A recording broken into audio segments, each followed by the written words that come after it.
Valeu, Falcão, é hora do esporte. A Suzana está aqui com a gente ao vivo. Oi, Suzana. Oi, Polito. Oi, para quem está em casa acompanhando, né? Temos então a definição dos semifinalistas da Taça Sesc, data e horário de jogo já definidos. Vamos falar de esporte? Conta pra gente. A gente começa então com a Taça Sesc 70 anos. Ontem a gente trouxe os resultados dos finalistas do Catarinense e também de quem avançou nas eliminatórias da Taça Sesc. E hoje a gente traz com a confirmação da Confederação Catarinense de Futebol a confirmação da data e horário dos jogos. Vamos conferir então na tela isso porque será no mesmo dia, no sábado, primeiro Camboriú e Avaí no Orlando Scarpelli. Lembrando que o estádio Orlando Scarpelli é o estádio onde o Camboriú é mandante nessa temporada.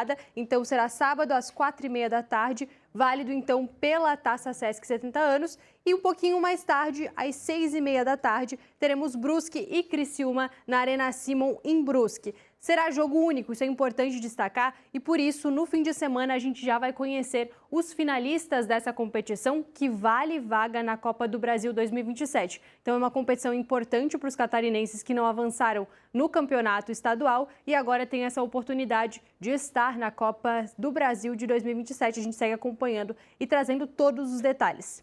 E olha só, a CBF ela também divulgou a tabela básica da Série C do Brasileiro. E o Figueirense já está virtualmente rebaixado do Catarinense e está de olho nessa competição nacional. O Cláudio Caticarte já está aqui com a gente. Boa tarde, Cláudio. Boa tarde, Susan, e boa tarde a todos que nos acompanham aqui no Balanço Geral. É importante a gente dar uma olhada na tela, porque o time alvinegro ele tem aí uma maratona de jogos, né? É importante essa competição da Série C, esperamos uma recuperação. Temos aqui, então, o primeiro jogo Ipiranga, do Rio Grande do Sul. O Figueirense joga fora de casa. E depois, os dois próximos jogos são no Orlando Scarpelli. Primeiro contra o Maringá do Paraná e depois contra o Botafogo da Paraíba. Cláudio, o Figueirense está numa má fase no Campeonato Catarinense. Estamos aí com um possível rebaixamento quase certo, né?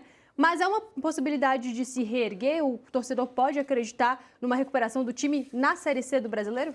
Olha, Susan, é importante que a gente fale para o torcedor, né? A realidade de hoje não é de algo positivo. Isso é importante a gente trazer aqui para você. Você viu aí a sequência de jogos na Série C e colocou muito bem a Susan, né? Deveria já ser uma possibilidade, algo promissor, né? Para mudar essa nuvem negra que está no estádio Orlando Scarpelli, que no âmbito desportivo, agora a cereja do bolo é um iminente rebaixamento, né? O Figueirense, obviamente, não depende só dele. Quinta-feira tem o jogo do Marcílio, provavelmente já vai jogar sexta contra o Joinville rebaixado.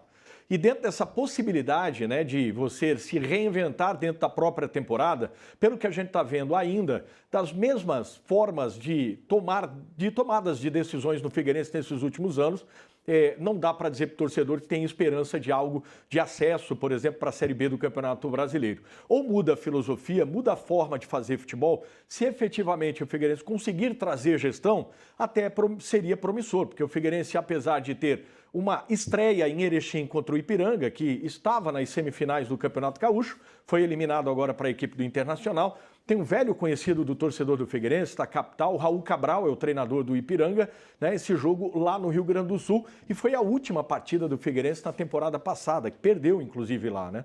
Mas a sequência são dois jogos, por exemplo, no Scarpelli, contra o Maringá, que também disputou no Campeonato Paranaense, né? A disputa para não cair no Campeonato Paranaense. E em seguida o Botafogo da Paraíba, do Lisca que treinou aqui o Avaí, entre outras equipes do futebol brasileiro, chamado Lisca Doido. Então, Susan, é claro que se o Figueirense tivesse o mínimo de organização, se o Figueirense tivesse o mínimo de uma estrutura que desse essa esperança, a gente diria, né? Olha, muito promissor. Inclusive, depois desses 3 jogos, tem outros 2 jogos, um deles também no Scarpelli, né? E o Figueirense enfrenta o Barra na 5ª rodada, na 13ª rodada a equipe do Brusque. Poderia trazer esse alento. Mas se não mudar nada em termos de gestão de futebol, não dá para a gente traçar algo positivo nesse momento. É uma possibilidade de clássicos catarinenses, importante você destacar. E também o Figueirense tem compromisso antes da Série C, antes de começar a Série C do Brasileiro. Tem Copa do Brasil, partida no dia 3 de março, às 9 horas da noite. Tem aí mais um jogo importante para o Alvinegro. A gente espera que, de fato, ele consiga uma vitória, né, para trazer aí uma expectativa e um ânimo para o torcedor do time do Figueirense. E ontem nós tivemos o anúncio oficial, né, da saída do atacante Felipe Augusto, o atacante titular. Foi aí uma mudança, a gente conversava ontem no esporte, que haveria essa possibilidade de alterações pode ser o início dessas alterações para o time alvinegro? É um dos fatores, né? Você fazer alterações no elenco, tentar mexer com o elenco e tentar dar um pouco mais de consistência, né, ao time. Claro que o problema não era o Felipe Augusto, ele era um dos titulares desde o ano passado, tinha contrato até o final desse ano e a gente em primeira mão trouxe tanto no Jornal ND, na nossa coluna, como também no portal ND+, a rescisão amigável do jogador. O jogador teve 38 jogos com a camisa do Furacão, né, e fez aí vários gols e 4 assistências, mas o jogador veio no final, né, com muita baixa de qualidade e desempenho, inclusive discutindo com torcedores no jogo contra o Joinville e no Scarpelli, isso caiu nas redes sociais, o jogador então perdeu um pouco do clima, né? E claro, o Figueirense não vai ficar só nessa rescisão, o problema é que sempre essa situação, viu? Fazendo reformulações de elenco, né, e modificando e não consegue solidificar um trabalho, né? São mudanças de treinador, de jogadores, devem sair outros, viu, Suzana? Durante a semana a gente vai informando, né, aqui no Grupo ND, mas é sempre assim, nós estamos em fevereiro e o Figueirense está falando em reformulação de elenco. Diz muito o que está acontecendo ultimamente nos resultados desportivos dentro de campo. É muito comum, quando o time vai mal, naturalmente começam essas mudanças na tentativa de se reerguer, mas no meio do trem andando é mais difícil também, né? Temos aí competições importantes, o Figueirense precisa pensar bem em que tipo de mudança vai fazer. E o próprio jogador, né, recebe proposta também, parece que do Atlético, enfim. Mas é isso, né? Precisa ter um norte de um mínimo de gestão e Figueirense já no segundo mês do ano já está mudando o elenco novamente. Cláudio, muito obrigada pelas informações. A gente continua acompanhando ao longo da semana os times da capital e também os times catarinenses e a gente espera de novo aqui no Esporte. Perfeito. E você continua conferindo com a gente lá no Jornal ND e no portal ND+. Forte abraço. Tchau, tchau. Muito obrigada. E olha só, nas quadras da Superliga B masculina, a Elase está perto de garantir a classificação na próxima fase. A gente acompanha agora todos os detalhes. A equipe de Floripa enfrentou o Brasília no sábado e perdeu por 3-2 fora de casa. E foi uma partida emocionante. A Elase sempre buscando a igualdade no placar. Mas no quinto e último set, o Brasília venceu por 15-9. Mesmo com a derrota, os manezinhos estão na zona para os playoffs da Superliga B. A Elase ocupa a 6ª posição com 19 pontos. Caso a primeira fase terminasse agora, o time da capital enfrentaria o Araucária do Paraná. Só resta uma partida para a equipe de Floripa e é contra o Nord Vôlei do Ceará. Se garantir a classificação, a Elase estará a poucos jogos de recolocar Florianópolis na elite do voleibol brasileiro. Agora marcamos um ponto, vamos a 19 e pensar na última rodada no dia 7 de março em casa contra a equipe do Nord. Para marcar mais pontos em casa e finalizar nossa campanha na fase classificatória, quem sabe nos playoffs. E no fim de semana tivemos a primeira edição do Choque Jiu-Jitsu Combate, uma competição exclusiva para atletas das forças de segurança. O evento é promovido pela Associação de Combatentes do Choque e foi realizado no Centro Multiuso, lá em São José.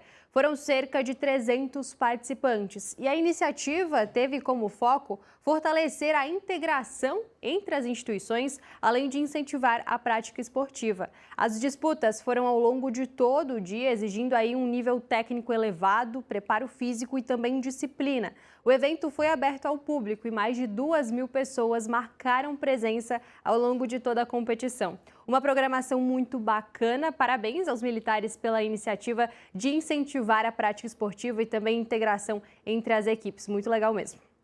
E olha só, hoje a gente vai conhecer a trajetória de uma manezinha que vem se destacando no CrossFit.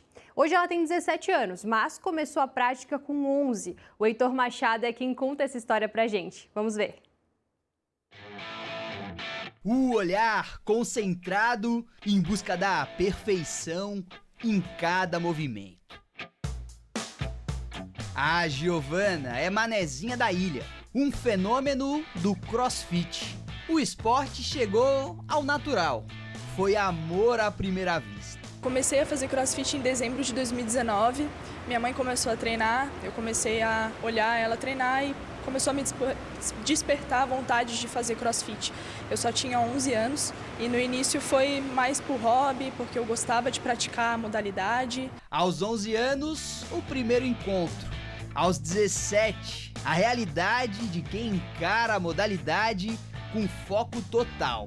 Rapidinho, a brincadeira de criança foi virando coisa séria. Eu entrei na RedMob em dezembro de 2022 com o intuito de começar a competir.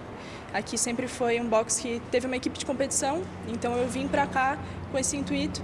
E no ano de 2023 eu já comecei a ir nas competições nacionais. Ela chegou aqui com muita vontade e durante toda essa trajetória que a gente vem trabalhando com ela, ela em nenhum momento demonstrou fraqueza ou nada disso. A Giovana entra no último ano de categoria juvenil cheia de objetivos.